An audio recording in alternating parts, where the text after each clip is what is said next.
Global tiger day আৰু আজি হ'ল 29 জুলাই। সেই উপলক্ষে মানুহৰ মাজত সজাগতা অনাৰ কাৰণে এই দিৱসটো পালন কৰা হয় ব্যাঘ্ৰৰ ওপৰত। বাঘৰ ওপৰতো আজি এই অনুষ্ঠানটি আচলতে আমি অকল বোলে বাঘক লৈয়ে নহয়, সকলো জীৱ জন্তুৰে হেবিটেটবিলাক অলপ ডিষ্ট্ৰাকশ্যন হৈ আছে। তো মানুহ সজাগতা আনিব লাগে যে আমি জীৱ জন্তুৰ লগত সহবাস কৰিব লগা হয় আৰু হ'ব দৰকাৰ।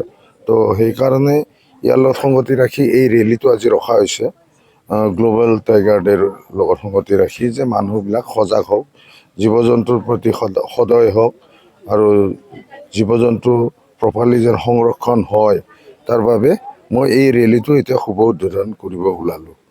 ৰেলীটো ক'ৰ পৰা ক'লে? আমাৰ বৰনদী ৰেঞ্জৰ পৰা আমি নালাপাৰা হৈ চহৰীয়া চক হৈ আমি আকৌ ঘূৰি আহিম ইয়ালৈ।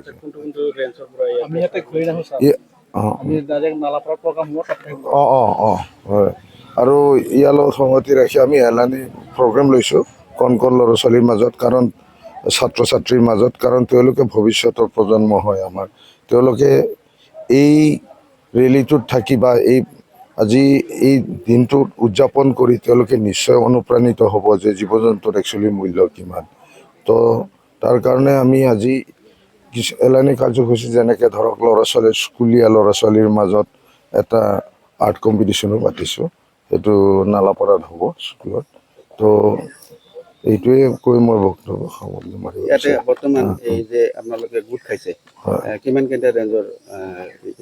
আমাৰ ইয়াত দুটা ধনচিৰি ডিভিজনৰ আণ্ডাৰত যিমানখিনি ৰেঞ্জ বা বিট আছে, তাৰ পৰা সকলো আমাৰ ষ্টাফ, ফিল্ড লেভেল ষ্টাফ ইয়াত গোট খোৱা হৈছে। লগতে আমাৰ অফিচিয়েল ষ্টাফো মানে ইয়াত একেলগে আহিছে ৰেলীত পাৰ্ট ল'বলৈ, ডিভিজনেল ষ্টাফো। আৰু সেইটো শলাগ ল'বলগীয়া কথা যে আজি এই দিনটো আমি ভালদৰে উদযাপন কৰি যে সাফল্যমণ্ডিত কৰিব পাৰোঁ এই অনুষ্ঠানটো।